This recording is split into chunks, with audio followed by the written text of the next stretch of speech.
State Senator Sonia Chang-Diaz from the 2nd Suffolk. Thank you. Fellow Democrats, we're here to nominate a governor, and I've got one in mind. I want to nominate a man that I have known for many years.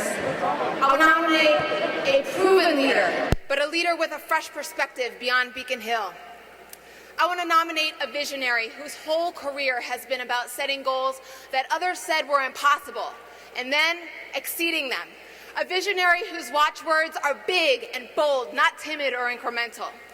I want to nominate not just an entrepreneur who started a small nonprofit and grew it into a global organization with 125 employees, but also an executive who never laid off an employee, even during the Great Recession. I want to nominate a doctor who sat in the Oval Office and counseled a president as the head of Medicare, an agency larger than the Pentagon, but also one who sat in a pediatrician's office and treated children regardless of their parents' ability to pay. And I want to nominate a man.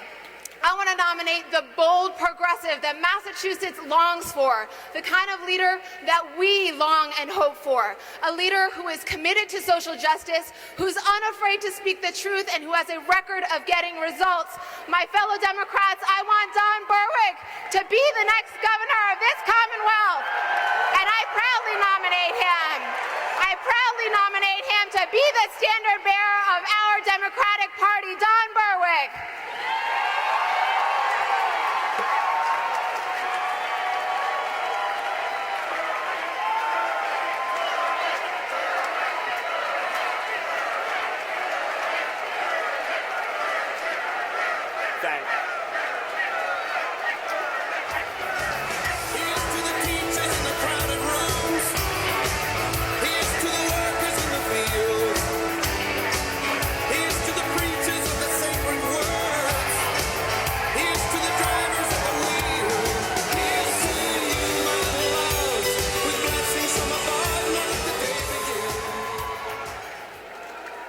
Thank you, Sonia. You're one amazing leader. And thank you, Democrats. It's an honor to stand here today. I want to start with a story. It's about a young man, a patient of mine. I'll call him Isaiah.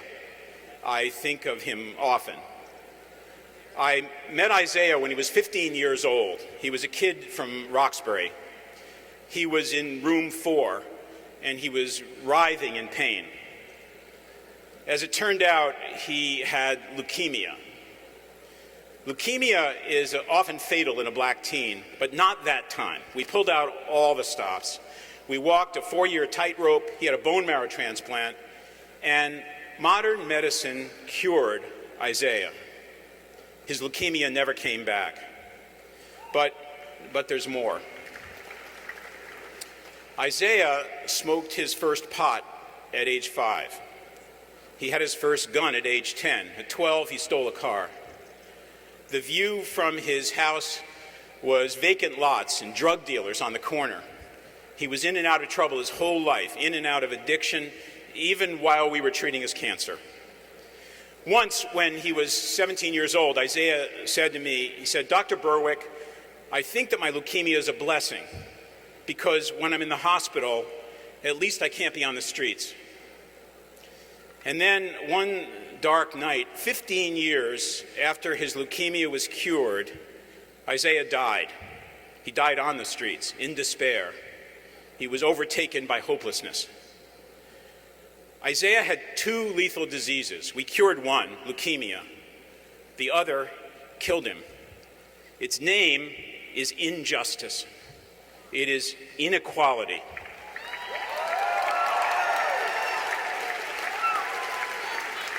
It is poverty, and yes, it's racism.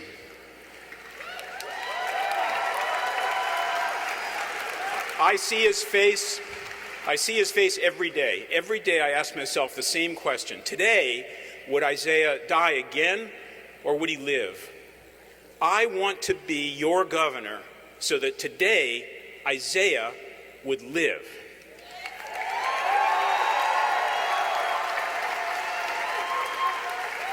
Now look, when my organization said that we could save tens of thousands of lives by making healthcare safer, people said it was impossible.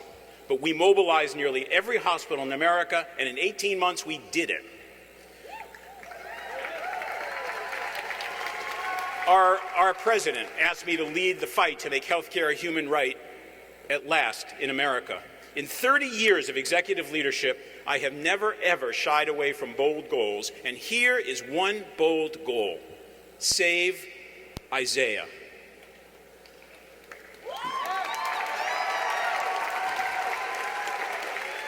Massachusetts, we can do what we decide to do.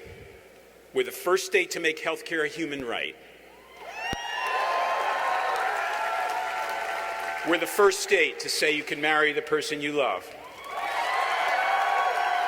We're leading the nation in clean energy. But we are not done. We have a pledge yet to keep, the pledge that we made again this morning. We said, with liberty and justice for all. All means all.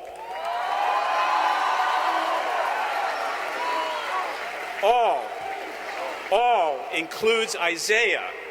It is not liberty for all when one among us sleeps hungry, as 3,000 Massachusetts children will tonight, when 4,000 families are homeless. It isn't liberty for all when one among us works 40 or 50 hours a week and can't make ends meet for her family. It isn't justice for all when a person struggling with addiction or mental illness is slammed into a prison and forgotten.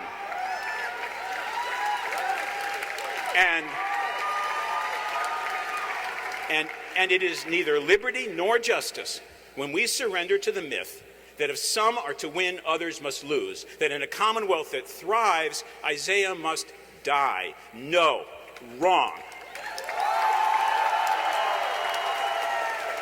When injustice wins, no one wins. For a compassionate commonwealth, the answers are clear. Are you hungry? Food. Are you lost? Take my hand. Are you sick? Care. Are you idle? Work. No, union work.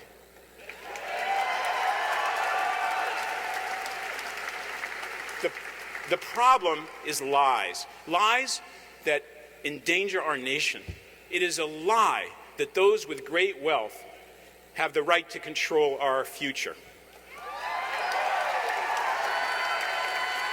It is a lie that corporations are people. They aren't.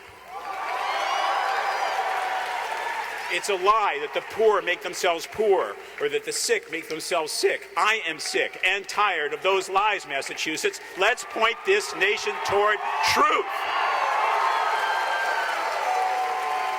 No more lies. I say liberty and justice for all, and I cannot wait to ask Charlie Baker and his Republican Party what syllable of the word all they do not understand.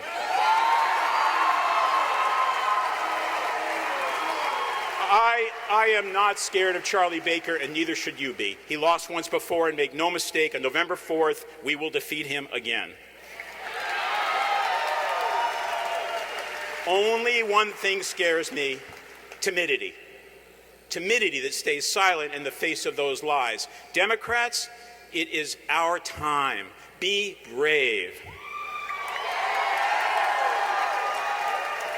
This is the time for bold goals, progressive goals, without hesitation or apology, grounded in our values, rooted in our hearts. This is what we do. Remember, this is the party of Ted Kennedy and Elizabeth Warren and Ed Markey and the best governor in America, Deval Patrick. This is the state where America began. Do not be afraid.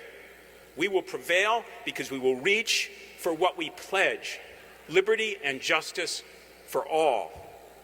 All means that we will end hunger and homelessness and poverty in Massachusetts. 3,000 hungry children? No, zero.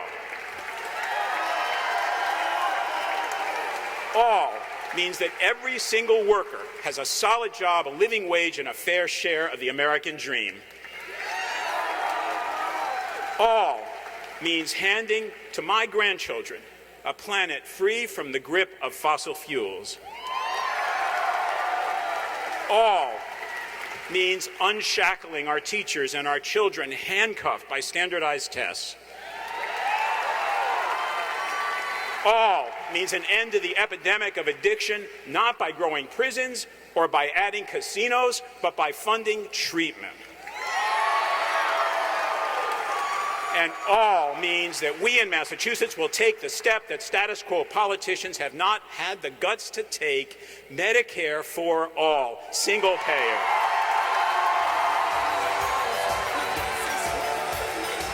Isaiah is not gone. He's watching. His eyes are the eyes of the hungry child, the homeless family, the frightened, undocumented worker, the eyes of the woman who wants equal pay, of the man in prison who wants a road back home. He is watching. He's asking, who will help? We will. I say to him, Isaiah, hear our pledge. Hear our promise. As your governor, I swear to you, we will keep that promise. Hear my pledge. All means all. One nation, indivisible, liberty, justice, for all, Isaiah, for all. Thank you, Massachusetts.